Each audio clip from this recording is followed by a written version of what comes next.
예, 안녕하세요. 오성욱 교수입니다. 웨슬리 신학과 사중복음 제11주차 강의를 시작하도록 하겠습니다.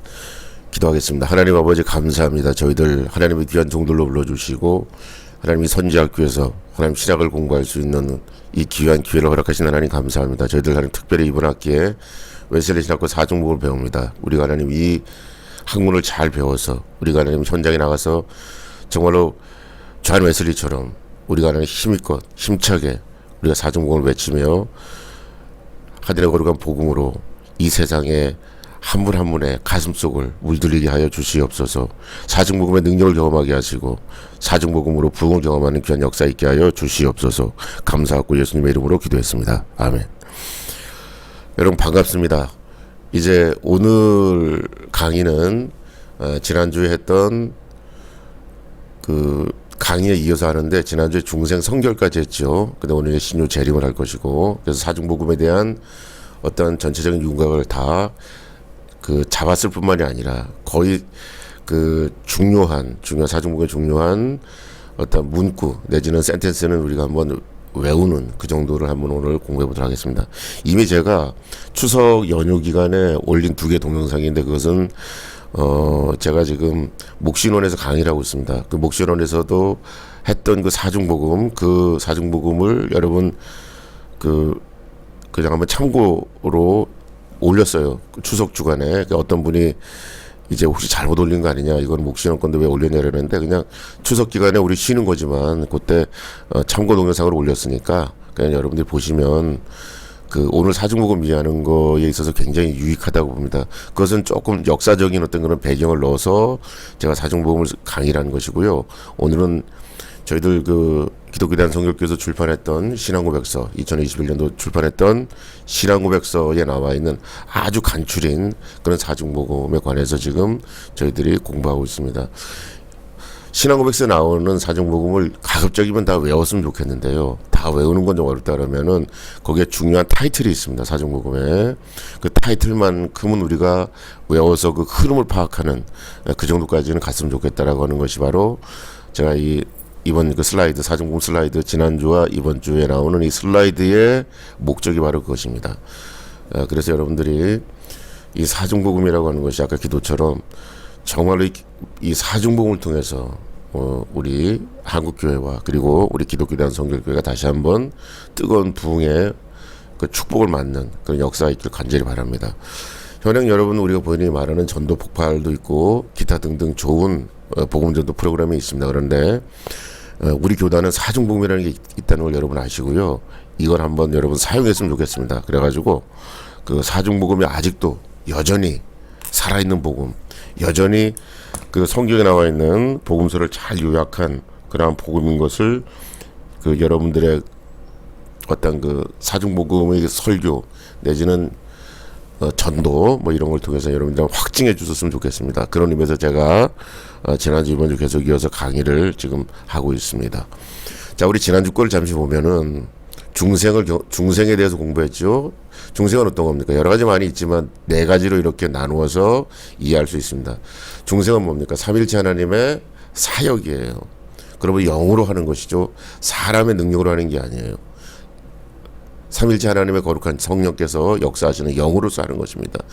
그래서 하나님 이 사역을 통해서 우리가 영으로 거듭나는 것이고 물과 성령으로 거듭난다고 말할 수도 있고요. 영으로 거듭나는 것이고 그 다음에 그러므로 이것은 뭡니까? 전적으로 하나님의 은혜라는 거예요. 우리의 힘과 능으로 하는 것이 아니고 그 다음에 중생의 은혜는 뭐가 포함된다고요? 칭의, 신생, 양자됨을 포괄하고 있다는 것입니다. 칭의는 뭡니까? 법적인 변화죠. 법적인 관계가 하나님께서 왜냐하면 저희들에게 우리가 예수를 믿는 믿음 안에서 의롭다 하셨기 때문에 어떤 법정적인 어떤 그러한 개념이 칭의 개념이고 신생은 그렇게 의롭다 하신 우리 이분 자들 속에 비로소 뭐가 역사하십니까? 성령님께서 내주하셔서 역사하시기 때문에 우리가 실질적으로 변화가 되는 것이고 양자됨은 뭡니까? 하나님과 우리 관계 사이에 이제 아버지와 자녀의 관계로 이렇게 관계가 변화되는 것을 의미하죠. 칭의, 신생, 양자를 모두 포함한 것을 중생, 리제너레이션 이렇게 표현하고 있습니다. 왜 이렇게 복잡하게 설명하느냐? 종교개혁은 뭡니까? 저스티피케이션이에요. 칭의를 주로 강조합니다. 법정적인 칭의 개념을 강조하지만 우리는 칭의 신생 양자를 통해서 법정적일 뿐만이 아니라 실제적인 내면의 변화뿐만이 아니라 하나님과의 관계의 변화까지도 모든 것을 포괄하는 중생이라는 개념을 가지고 우리는 어떠한 그 보다 넓게 이해하고 있다는 것입니다. 그럼 한번 여러분들 중생이라고는 어떤 복음, 사중복음에 있어서 중생의 복음 한번 여러분들이 큰 뼈대를 가지고 한번 외워보십시오. 첫째, 삼위일체 하나님의 사역이고, 둘째, 이것은 영으로 나는 것이고, 그러므로 이것은 뭡니까? 전적으로 하나님의 은혜이고, 근데 이 중생에는 칭의, 신생, 양자됨, 이 세 가지의 개념이 포함된 그러한 말씀이다 라는 것으로 여러분들이 설교를 하거나 짧은 설교를 하거나 아니면 복음을 제시할 때 여러분 중생에 관해서 여러분들이 한 4가지 정도로 이렇게 나누어서 이해하면 될 것 같습니다. 자, 그 다음에 지난번에 배운 것은 뭐냐? 성결을 배웠습니다. 성결. 성결은 뭡니까? 하나님의 명령이에요. 내가 성결해도 되고 말아도 되고, 중생 얻었으니까, 중생의 은혜를 얻었으니까, 축복을 얻었으니까 그러면 성결은 해도 되고 말아도 되고, 그게 아니라는 거예요. 성결은 뭡니까? 여전히 하나님 삼위일체 하나님의 명령이에요. 내가 거룩하니 너희도 거룩하라. 반드시 우리가 성결해야 되는 겁니까? 왜냐하면 이거 하나님의 명령이기 때문에. 그래서 이 하나님의 거룩한 명령인 성결 명령을 우리가 준행한다는 것은 뭐냐면 우리가 하나님의 형상을 온전히 회복한다는 것입니다. 하나님의 형상을 온전히 회복하는 것은 사람의 힘으로 되겠습니까? 사람의 능이나 사람의 노력으로 되겠습니까?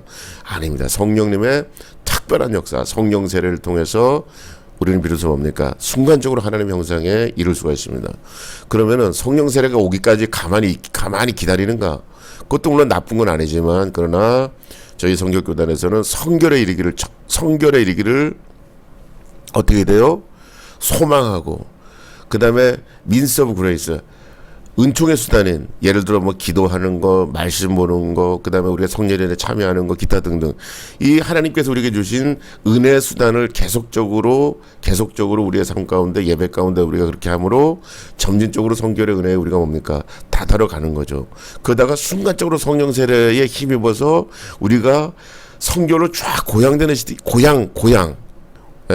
고양되어지는 그런 순간이 있다는 거예요. 그때 우리가 성결을 체험하고, 그죠? 그 다음에 또 우리가 계속적으로 성결, 그 순간적인 체험 이후에 이제 나는 끝났다 그렇게 하는 것이 아니고 계속적으로 우리가 뭡니까? 영화를 위해서, 글로리피케이션을 위해서 나가는 것. 바로 이것이 성결의 은혜다라는 것이고, 여기서 성결에서 우리는 강조하는 것은 칼빈이나 기타 다른 학자들이 성결이라는 것을 어때요? 죽음과 가까운 근접한 시기, 내지는 죽음 이후로 미뤄놨는데 우리는 어떤 겁니까? 지금 여기에서 우리가 이 성결의 은혜를 체험할 수 있다라는 것을 강조하는 것입니다.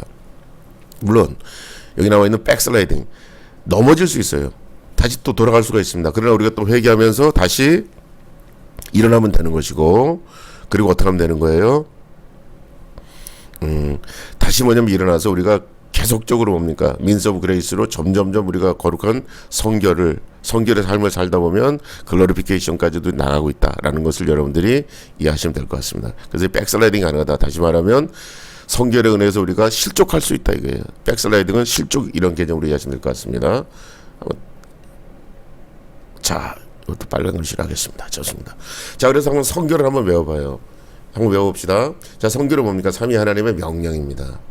여기까지 뭐 다 할 수 있겠죠. 삼위 하나님의 명령. 그 다음에 이것은 우리가 하나님의 형상을 회복하는 것이에요.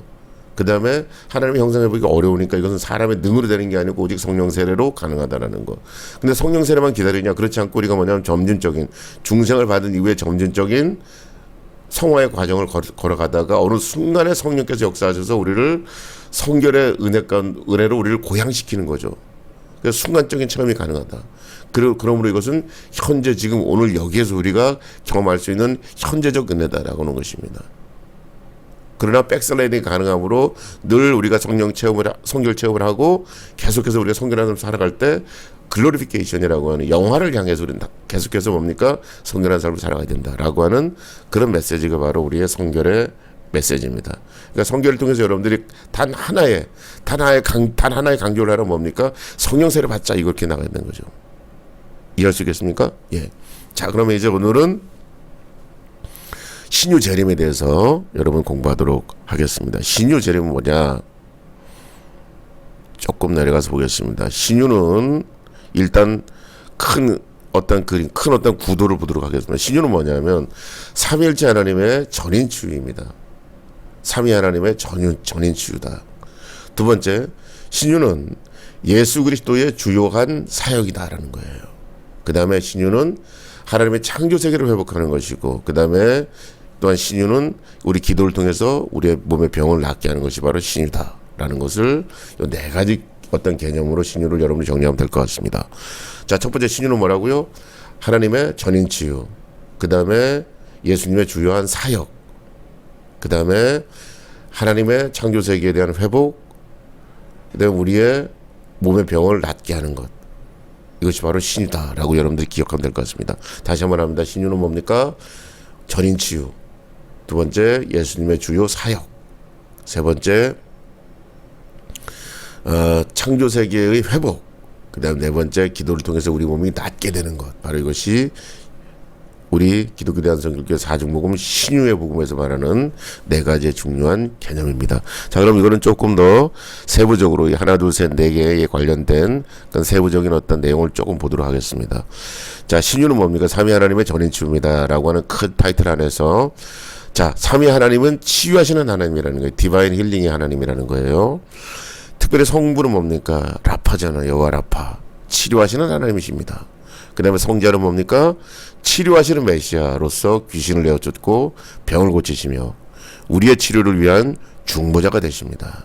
그 다음에 성령 하나님은 교회에게 병을 고치는 은사를 주시는 분이 바로 성령 하나님이다. 그러고 보니까 성부, 성자, 성령님 이 모든 분들이 다 치유하시고 스스로가 치유의 메시아이시고 교회에게 병을 고치는 은사를 주시는 그런 디바인 힐링 하나님이시다 라는 것을 우리는 알 수가 있습니다.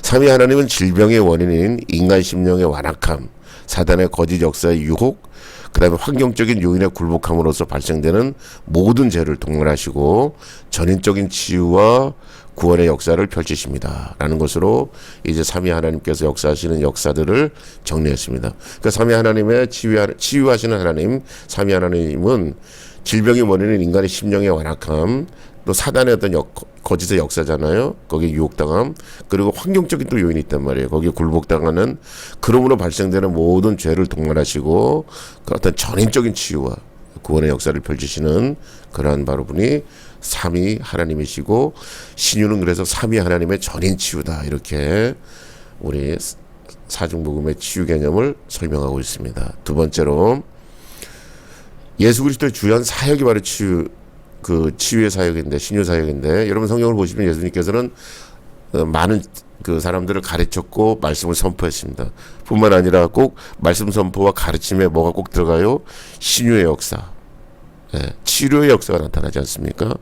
그런 역사. 그러니까 이방인들, 그러니까 이방인은 아니고 바리새인과 서기관도 이제 사람들에 의하면 바리새인과 서기관들은 뭡니까? 능력이 나가지 않는 거예요. 말은 뭐 그렇게 하지만, 근데 예수님 뭡니까?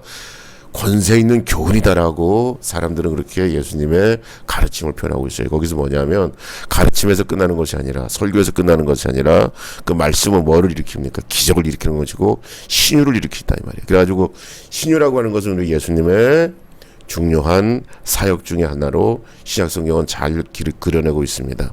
여기 보시면 예수 그리스도는 수많은 치유 사역을 행하셨다는 거예요. 신유란 예수 그리스도의 속죄의 결과와 하나님의 약속에 따라 믿음으로 병 고침을 얻는 것을 말하고 있고요. 예수 그리스도의 치유는 죄사함을 통한 영적인 구원과 육체적 질병의 회복에 유기적인 관계가 있다라는 것을, 그러니까 예수 그리스도께서 치유하시는데 막 치유하시는 것이 아니고 병의 치유, 죄사함이라고 하는 것과 영적인 구원과 육체적 질병이 하나의 어떤 메커니즘으로 연결되어 있다라고 하는 것입니다. 그래서 죄사함 받은 사람은 영적인 구원을 얻고, 영적인 구원을 얻은 사람은 육체의 질병으로부터 노임을 받는 그런 유기적인 관계 안에서의 예수님의 신유 역사가 있었다라고 하는 것이고요. 예수 그리스도의 치유는 인간의 영혼과 육체를 온전히 회복시키는 하나님 나라의 권세였다라는 것입니다. 하지만 어떤 질병은 꼭 죄 때문이 아니라 하나님께 그 병이 치유됨으로 하나님께 영광을 돌려드리기 위한 그러한 병도 있다라고 하는 것이고, 따라서 신유는 하나님의 주권적인 기적사건이다, 이렇게 그 두 번째에서는 결론을 내리고 있습니다. 그래서 신유는 예수 그리스도의 주요한 사역이다. 이 사역이 되어야 뭐가 됩니까? 복음 선포가 훨씬 더 강력하고 복음 선포가 훨씬 더 뭡니까? 드러나는 그런 그 그리스도의 주요 사역이기 때문에 성경에서는 꼭 예수 그리스도의 가르침과 선포와 더불어서 뭡니까? 신유의 역사가 일어난다라는 것. 이건 두 가지 측면이 있는데 어떤 영적인 구원, 죄사함의 영적인 구원과 육체적 질병의 회복은 굉장히 유기적인 관계가 있다라고 하는 것이고요. 두 번째는 어떤 거예요? 어떤 것들은 그 병이 고쳐짐으로 하나님께 영광을 돌리는, 하나님 영광을 받으시는 그런 놀라운 역사들도 있었다라고 하는 것. 그래서 신유는 하나님의 주권적인 기적 사건이다. 이렇게 결론을 내릴 수가 있다라는 것입니다. 자, 그 다음에 세 번째로 신유는 하나님의 창조 세계를 뭐 하는 거예요? 회복하는 것. 그러니까 신유라는 거 하는 것이 우리 인간의 몸만 고쳐지는 것이 아니고 하나님의 창조 세계가 회복되는 것을 말합니다. 그러니까 신유를 통해서 우리는 뭐를 깨달을 수 있냐면 그러므로 하나님께서는 이 창조 세계를 여전히 돌보시고 계시고, 그죠? 때로는 부족한 부분이 있으면 회복시키는 분이구나 라고 하는 것을 우리는 이 신유라는 개념에서 알 수 있다는 것입니다. 그래서 신유의 기도는 하나님께서 병든 개인의 영혼과 육체뿐 아니라 사회와 전 지구적 생태계를 회복시키기를 도구한다라고 하는 것입니다. 그 다음에 신유의 복음은 교회 안에서뿐만 아니라 교회 밖에서 보이지 않는 하나님의 나라를 임하게 한다는 것입니다. 또 교회는 예수 그리스도의 이름으로 치유를 선포할 때 세상을 가난, 질병, 억압, 전쟁으로부터 자유케 하는 선교적 사명을 감당함으로써 세상을 하나님의 창조 질서대로 회복을 시키는 역사가 있다는 것이고요. 신유의 은혜는 하나님의 구원의 역사를 통전적으로 이해하는 풀 가스펠, 온전한 복음이다. 그렇게 설명하고 있습니다. 저희 신앙고백서에 나오는 그런 내용들인데, 그래서 신유라고 하는 것이 단지 인간의 바디, 인간의 몸 뿐만 아니라 인간의 영혼 뿐만 아니라 인간과 둘러싼 이 환경세계, 창조세계까지를 온전하게 회복시키는 것까지 우리 기독교 대한성결교회의 신유의 복음은 다 이 모든 것들을 포괄하고 있다는 것. 그래서 이 사회뿐만 아니라 전 지구적인 생태계를 회복시키기를 도구하고 있다. 그런 거죠. 뭐냐, 우리 예수님께서 오병이의 기적을 베푸신 다음에 그 다음에 12광주리가 남잖아요. 그러니까 예수님은 어떻게 합니까? 광주리에 답으라 그러지 않습니까? 물론 이 영적으로 다른 뜻이 있어요. 근데 어떤 분들은 그거를 환경적으로 해석을 하는데 그거 남겨놓으면 어떻게 돼요? 썩으니까 뭐 이렇게 잘 다시 모아놓으라 이렇게 그 본문을 해석하는 분이 계셔요. 생태 환경적인 그런 측면에서. 그러니까 어떤 기적이나 역사나 이런 것들이 어떤 뭐라고 해야 됩니까? 우리 주님께서 이 사회와 어떤 생태 환경적인 뭐 그런 모든 것까지를 다 고려하는 그런 어떤 역사들이 있었다라고 하는 것. 그래서 그렇게 함으로써 뭐냐면 이 모든 세계, 이 온 우주가 하나님의 주권 안에 있으며 하나님 나라가 임하여지는 그러한 거룩한 곳, 임하여지는 그런 모습들에 있어서 약한 부분, 그 다음에 부족한 부분을 다시 회복시키는 그런 역사들, 그 역사들을 신유의 우리 기독교 성결교회 신유가 그런 것들을 의미하고도 있다라는 것이고요. 그래서 하나님의 창조 질서를 온전히 회복해서 하나님의 나라의 도래 내지는 하나님의 나라가 임하였음을 그렇게 선포하는 그런 것이 바로 신유다. 그래서 신유의 복음을 통해서 우리는 뭡니까? 구원이 단지 우리 영혼만의 구원이 아니라 우리의 바디, 몸과 또 뭐예요? 이 몸을 둘러싸고 있는 환경세계 내지는 창조세계까지도 이 어떤 구원 지평이 넓어지는, 그래서 구원의 역사가 통전적이다라는 개념으로 이 신유의 복음은 우리로 하여금 그 예수 그리스도의 구원의 역사가 통전적임을 이해하는 굉장히 중요한 복음이 바로 신유의 복음이다. 이렇게 여러분들이 이해하시면 될 것 같습니다. 자, 그 다음에 마지막 네 번째, 신유는 뭐냐? 지금까지 뭐를 했습니까? 삼위일체 하나님의 명령이었어요. 그 다음에 우리가 그 신유를 통해서 어떤 뭐라고 표현하는 생태계, 그죠? 인간의 어떤 몸 내지는 뭐 정신, 영혼 이것만이 아니고 생태계까지 넓혀진 그런 신유의 지평을 저희들이 봤고요. 그렇다고 해서 뭐냐면 그 신유가 분명하게 얘기하는 기도를 통해서 우리 인간의 몸의 병이 낫는 것. 예, 이것은 분명히 뭐 기본적으로 우리가 알아야 되는 사항이죠, 그죠? 그래서 신유는 신유의 기도를 통해서 우리의 병을 낫게 하는 것. 이것이 바로 신유다라는 것을 여러분들이 반드시 기억하고, 이것은 가장 기본적인 내용일 수 있어요. 그래서 신유는 신자가 하나님의 보호로 항상 건강하게 지내는 것과 병들었을 때 하나님께 기도함으로 나음을 입는 복음이 바로 신유의 복음이다라는 것입니다. 이 신유의 복음이 은사는 성도의 영혼과 육신을 안전케 하는 복음이고요. 따라서 교회가 병 낫기를 어떻게 해요? 기도하거나 안수하는 일은 당연한 특권이 됩니다. 신유는 하나님의 섭리적인 뜻을 구하는 가운데 병 나음의 여부를 믿음으로 받아들이는 것이 바로 신유이고요. 따라서 성도는 병 나음을 위해서 하나님께 청원하는 기도를 드릴 수 있다는 것입니다.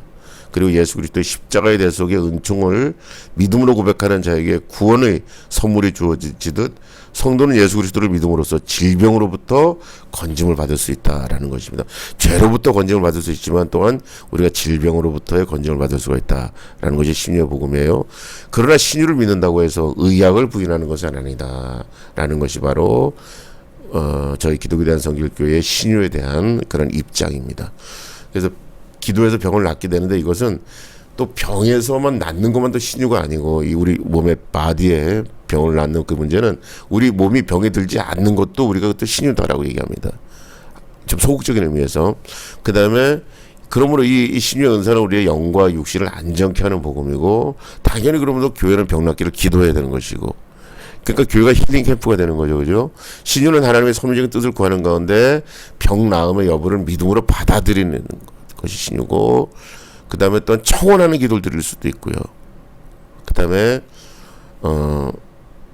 우리 십자가의 은총 대속이라고 하는 것이 우리를 죄로부터 구원하는 뿐만이 아니라 질병으로부터 우리를 건지시는 그런 역사가 바로 예수 그리스도의 십자가의 대속의 은총이다라는 것이고요.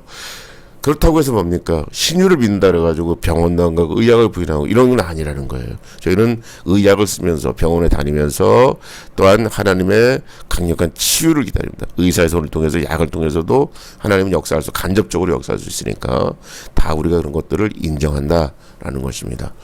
그래서 신유는 이렇게 네 가지로 우리가 신유를 정리할 수 있다라고 말할 수 있습니다. 다시 한번 신유를 보면 삼위일체 하나님의 전인치유라고 하는 것이고 예수님의 중요한 사역이었다는 것입니다.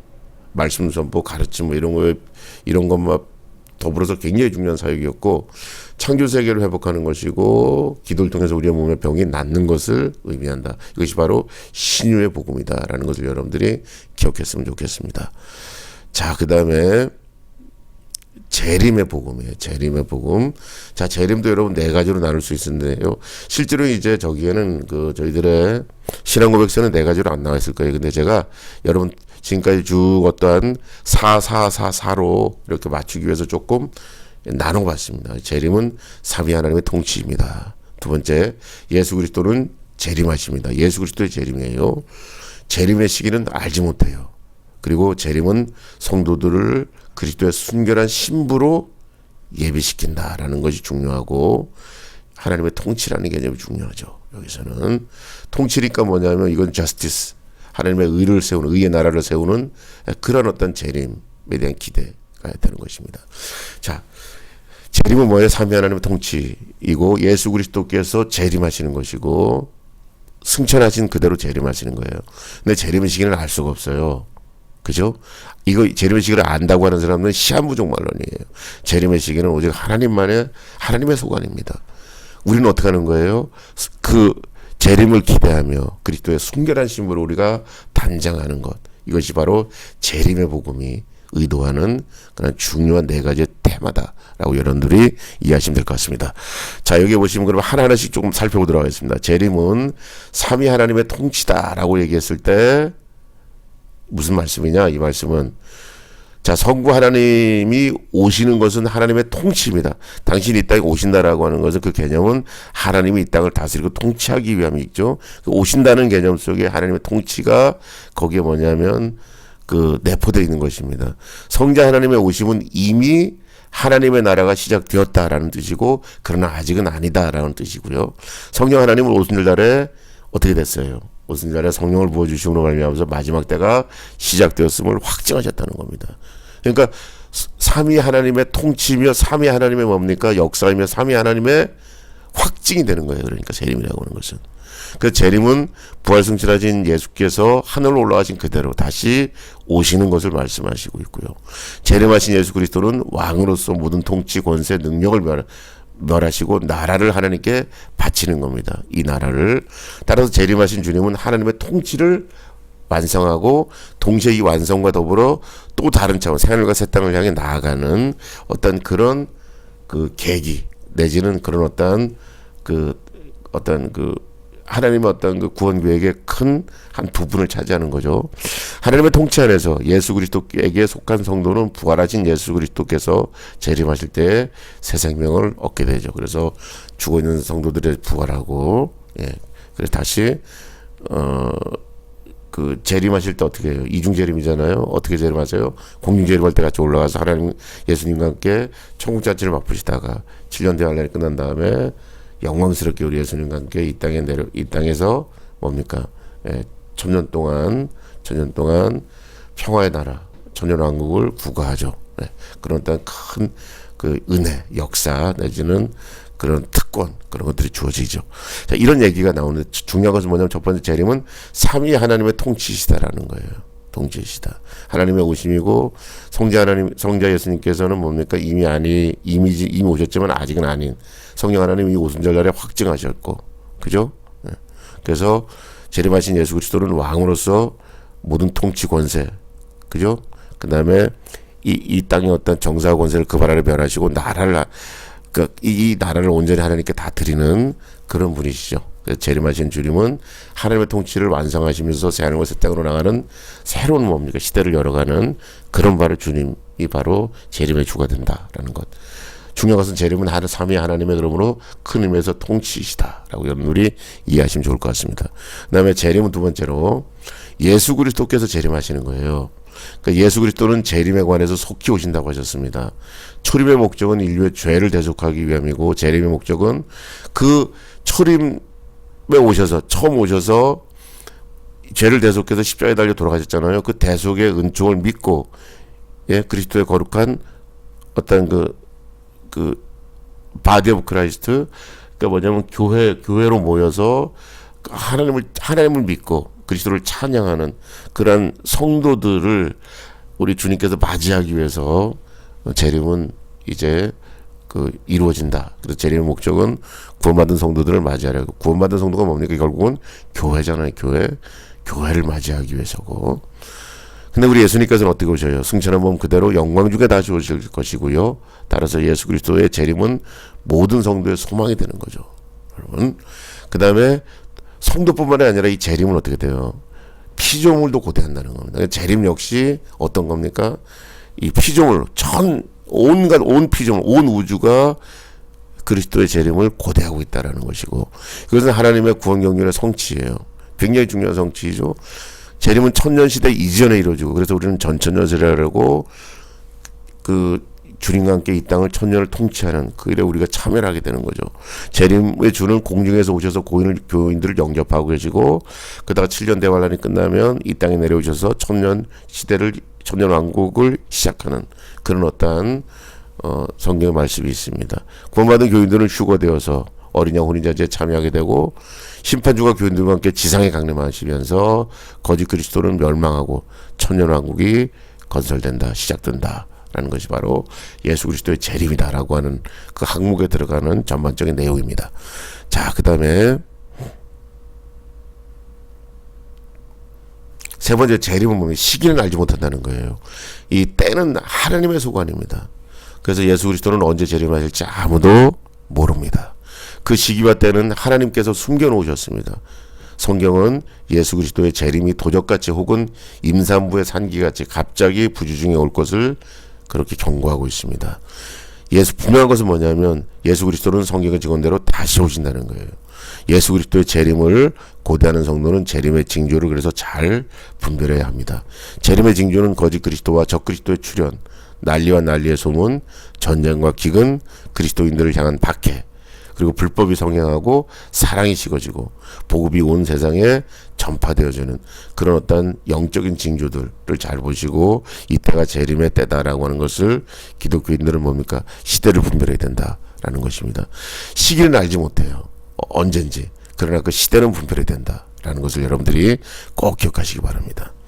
그 다음에 네 번째로는 그 재림의 궁극적인 목적, 우리 편에서의 목적은 뭡니까? 예, 그리스도의 거룩하고 순결한 신부로 우리를 예비하기 위함이고 우리가 예비하고 있어야 됩니다. 재림해 주는 구원받는 성도를 맞이하시고 마귀의 세력을 멸절하시며 정의의 왕국을 세우시고 다스립니다. 따라서 재림의 날에 죄인은 영원한 심판을 받을 것이고 성도는 영광을 얻을 것입니다. 그날에는 하나님의 사랑과 공의가 충족될 것이고요.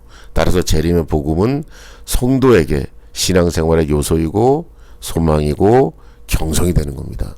예수 그리스도의 재림을 믿는 순결한 신부와 같은 성도는 깨어 기도하고 날마다 복음적 회개를 하여 성결의 은혜를 구하며 성결한 삶을 살아가야 된다. 아하, 순결한 신부로 예비해야 된다는 것은 결국 성결한 은혜를 구하고 성결한 삶을 살아가는 것이구나 라는 것을 여러분이 기억하시기 바랍니다. 마지막 때가 이르기 전까지 한 사람이라도 멸망하지 않고 회개하고 구원받기를 원하는 하나님의 마음으로 세계 선교와 전도에 또 힘써야 되는 것이고, 이러한 하나님의 마음이 곧 재림 곧 심판의 날을 지연시키고 있다고 성경은 얘기하고 있습니다. 더 많은 성도를 얻게 하기 위해서 예수 그리스도의 재림이 더디다고 불신하는 사람들은 그러므로 어리석은 사람이고 멸망의 자녀입니다. 재림이 지연된다는 것은 오히려 하나님의 사랑을 거기서 우리 깨달아야 되시고 하나님의 의도, 모든 사람이 구원받기를 원하시는 그 하나님의 간절한 의도를 깨달아서 우리도 어떻게 돼요? 성결한 삶을 살면서 동시에 세계 선교를 우리 세계 선교 전도에 힘쓰는 그런 성도가 되는 것, 바로 이것이 순결한 신부의 삶이고 순결한 신부가 마땅히 해야 하는 어떤 그 소명이다라고 이제 우리는 생각할 수 있습니다. 그래서 재림은 성도를 그리스도의 순결한 신부로 예비시킨다라는 것으로 네 번째 단락 우리가 공부를 했습니다. 자, 그러면 지금까지 배운 것을 한번 보겠습니다. 그러니까 이런 보시면 알겠지만 굉장히 심플하면서도 굉장히 뭡니까? 중요한 얘기는 다 들어가 있어요. 제가 추석 연휴에 여러분 동영상을 올려드렸던 목신원에서 강의했던 그 내용은 역사를 쭉 같이 하면서 사중복음의 전체적인 큰 틀을 봤다면 제가 다시 한번 사중복음을 반복하는 이유는 이것은 뭐냐? 사중복음이 가장 엑기스예요. 그러니까 이걸 가지고 여러분들이 어떻게 할 수 있어요? 말씀을 가지고 풀을 수도 있고 또 이걸 가지고 여러분 전도 현장에서 한번 전도의 메시지로 한번 그 피전도 대상자들에게 이것을 여러분이 직접 한번 선포할 수도 있고, 그래서 제가 요약적으로 그 네 개씩을 잘 이렇게 한번 정리해서 한번 여러분들에게 한번 그 4444로 끊어서 한번 여러분에게 잘 정리를 했는데, 혹시 여러분 관심 있으신 분은 요 내용을 가지고 한번 여러분이 복음을 전파해 보시기 바랍니다. 그래서 한번 요약적으로 보시면 지금까지 많이 배웠지만 그걸 다 외우면 다 좋지만요. 기본적으로 우리가 중생선결 신유 재림에서 적어도 네 가지 그 주제, 이것은 우리가 좀 알았으면 좋겠다는 거예요. 중생은 뭡니까? 삼위일체 하나님의 사역입니다. 사역이에요. 그러므로 중생은 우리가 거듭나는 거예요. 영으로 나는 거죠. 물과 성령으로 나는 거예요. 그러므로 중생은 우리의 공적이 아니고 온전히 하나님의 은혜입니다. 근데 이 중생했다라고 중생의 은혜를 경험했다라고 하는 것은 법정적으로 우리가 뭡니까? 하나님으로부터 라이처스네스, 의롭다함을 얻었다는 것이고, 그런 의미에서 칭의입니다. 그러므로 이제 그 칭의의 은혜를 입은 사람들은 우리 심령 속에 뭐가 있어요? 성령께서 역사하기 시작합니다. 내주 충만 역사. 그래서 실질적으로 변화되는 역사 있고요. 양자됨이라고 이제 하는 하나님과 우리 사이가 이제는 어떤 그 원수 뭐 이런 게 아니고 뭡니까? 아버지와 자녀 관계임으로 양자됨의 역사가 같이 동반된 칭의 신생 양자가 포괄된 것이 바로 우리가 중생의 은혜라는 것입니다. 성결은 뭐예요?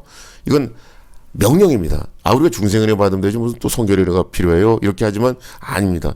내가 거룩하니 너희도 거룩하라고 명령이에요. 해야 됩니다. 그러면 우리가 거룩해서 얻어지는 궁극적인 축복이 뭐냐? 하나님의 형상을 우리가 온전히 회복하는 것입니다. 하나님의 형상이 온전히 회복된 것은 무슨 의미예요? 하나님과 더 긴밀한 교제, 소통, 커뮤니케이션, 어떤 릴레이션십 이런 것들이 더 친밀하게 강화됐다라는 개념이에요.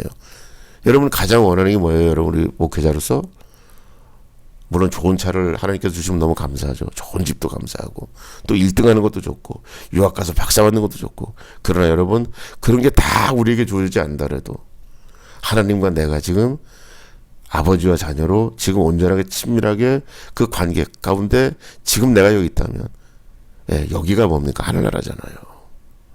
그래서 여러분 성결이라고 하는 것은 하나님의 형상을 회복하는 것이고 형상이 온전히 회복되면 에덴 동산에서 아담과 하와처럼 우리가 하나님과 뭡니까 온전하게 교통하는 이 놀라운 축복이 더해진다라는 것입니다. 그래서 성결을 통해서 우리가 하나님의 형상을 온전히 회복하는 것이에요. 근데 이것은 사람으로 할 수 없지 않습니까? 성령 세례로 임하시는 하나님의 특별한 은혜입니다. 그렇다고 그러면 성령 세례로 임해야만 우리가 성결하는가? 아니에요. 존 웨슬리는 어떻게 얘기합니까? 성결을 향해 점진적인 은혜를 경험하면서 때로는 민스 오브 그레이스 은총의 수단을 통해서 성결을 향해 우리 나가야 된다. 그러다 어느 순간 하나님께서 우리에게 성령을 부어주셔서 우리를 쫙 고양시키죠. 성결로. 그러면서 순식간에 성결을 체험하는 거예요. 그래서 성결은 점진적인 은혜이며 동시에 순간적인 체험입니다.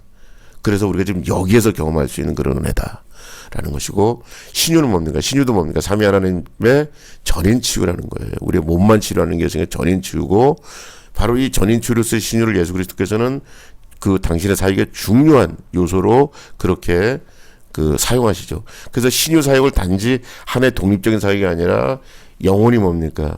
영혼이 이제 말씀으로 영혼이 어떻게 돼요? 이제 예수를 믿기로 작정하고 어떤 죄 사함을 저희들이 받은 사람들은 대부분 다 어때요? 동시에 신유가 함께 따라오는 그래서 몸과 영혼과 그다음에 그 모든 것들이 회복되는 그런 것들이 예수 그리스도의 구원의 어떤 역사다라는 것을 예수님이 보여주는 어떤 일종의 하나의 그 몸의 그 뭐라고 해야 되는가 구원 그다음에 어떤 우리들의 영혼의 죄사함과 더불어서 일어나는 전인적인 치유로서의 어떤 신유를 예수님 강조하고 있습니다. 신유는 또한 뭐냐면 우리의 몸뿐만이 아니라 이 몸이 살고 있는 환경세계, 창조세계를 회복하는 것을 말하기도 하고요. 그 다음에 분명한 것은 뭐냐면 신유의 기도를 통해서 우리가 병을 낫는 것. 바로 이것이 신유다라는 것. 삼위일체. 그래서 여러분들 어떻게 하면 전인치유입니다. 예수님 사역의 중요한 핵심 사역입니다. 그 다음에 창조세계를 회복하는 것입니다. 그 다음에 궁극적으로 그 다음에 가장 중요한 기도를 통해서 우리의 몸이 낫는 것입니다. 라는 것이 신유예요. 자, 재림은 뭡니까? 재림은 삼위 하나님의 통치입니다. 삼위 하나님의 통치. 그 다음에 이것은 뭡니까? 예수 그리스도가 재림하시는 것이고요. 그러나 재림의 시기는 알 수 없고 재림은 뭡니까? 성도를 순결한 신부로 예비시킨다. 이 복잡한 게 아니고 성결한 삶을 살게 하시고 그다음에 뭡니까? 믿지 않는 사람들에게 우리가 세계 선교와 전도를 그 사명을 우리가 온전히 실행하는 것. 바로 이것이 순결한 신부의 사명이고 바로 순결한 신부가 응당해야 되는 마땅해야 하는 그러한 사역이다라는 것을 여러분들이 재림을 이렇게 이해하시면 될 것 같습니다. 자, 여러분 이제 조금 이게 너무 간단하다고 생각되시면 추석 때 제가 보충으로 올린 그 영상을 한번 보시면 이 어떤 그 성결교 역사와 함께 제가 목신원에서 강의했던 내용을 올려놨어요. 참고하시라고. 근데 그게 이제 너무 이렇게 방대하면 제가 지난주와 이번 주에 했던 사중복음 요약 우리 신앙고백서에 나와 있는 그 사중복음 내용을 여러분들이 잘 숙지하시고 이 내용을 가지고 여러분들이 설교하시고 또 우리 성도님들에게 사중복음을 강의하시고 또 믿지 않는 사람들에게 사중복음을 선포하셔서 놀라운 여러분 부흥의 역사가 체험되시기를 간절히 주님의 이름으로 축원드립니다. 자, 이후에 나와 있는 동영상은 뭐냐? 이제 이 사중복음을 최인식 교수님은 어떻게 이해하고 어떻게 미래 비전을 갖고 있냐면 교의 내지는 교리적인 그러한 전개를 하고 계시에요. 예수의 바람 성령의 바람에서 그런 어떠한 그 사중복음을 현대신학자들 우리 기독교 대한성결교회의 그 현대신학자들은 어떻게 이 사중복음을 디벨롭하고 있는지를 일단 최인식 교수님의 예수의 바람 성령의 바람 통해서 우리가 볼 것이고 그 다음에 우리 황덕경 총장님 성결교회학 거기서 보시면 굉장히 이제 진일보한 어떤 사중복음 웨슬리안 사중복음의 어떤 그 방법 성령론적 종말론적 성령론 어떤 관점으로다가 어떤 그 웨슬리안 사중복음을 그 방법론적 토대 위에 정립합니다. 그러니까 특별히 또한 현상학이라고 하는 어떤 특별한 어떤 철학적인 그런 방법론과 함께 그 사중복음 자체를 그 웨슬리안 사중복음 자체를 이제는 그 특별한 게 학문적인 방법론 위에다가 정초하는 그런 작업을 황덕경 총장님은 이제 시도하고 계시고 그다음에 최인식 교수님은 이 사중복음을 교의 내지는 어떤 교리적인 그런 전개 그런 개념으로 사중복음을 지금 디벨롭하고 있다라고 하는 것을 여러분들이 한번 아시고 여러분들은 과연 어떤 선택으로 사중복음을 전개할 것인가라는 것을 한번 여러분 스스로 한번 생각해 보시고 이제 어떤 황 총장님 아니면 우리 최인식 교수님 이런 책들 통해서 여러분 박사과정에 가서 한번 여러분들이 여러분 나름대로 이 두 분의 어떤 그 노력 위에 세워진 방법론과 어떤 방향성을 가지고 어떻게 여러분들이 조화롭게 웨슬리안 사중복음, 웨슬리와 사중복음을 잘 융합해서 하나로 묶어서 우리 기독교단 성결교회의 명실상부한 그런 어떤 신학으로 여러분들이 이걸 어떻게 전개할 것인가, 그리고 하나로 묶어서 어떻게 여러분들이 이것을 디벨롭할 것인가, 이런 부분들 여러분들이 박사과정 가서 한번 연구해 보시면 좋을 것 같아요. 그래서 이 화면 다음에는 우리 최인식 교수님의 그 예수의 바람 성령의 바람 거기에 나와 있는 그 사중복음의 어떤 교육학적 전개 이 부분들을 제가 여러분 그 이전에 녹화한 거 그걸 다시 올려드릴 테니까 그냥 보시면 될 것 같고, 마지막 하나는 뭐냐면 저겁니다. 그 요번에 그 대학원에서 학술제가 있었는데 웨슬리의 어떤 그런 신학 사조를 가지고 포스트 코로나 이후 시대를 어떻게 우리가 대응할 것인가에 대한 두 편의 어떤 논문 발표가 있는데 학생들이 굉장히 잘했어요. 그래서 그걸 제가 링크로 걸어놨으니까 시간 되시면 그거 보시기 바랍니다. 자, 그럼 오늘 여기까지 하고요. 그 다음에 2, 3, 4, 5 이거 쭉 여러분이 시청하시면 될 것 같습니다. 자, 그럼 우리 다음 그 화면에서 만나도록 하겠습니다. 안녕히 계십시오.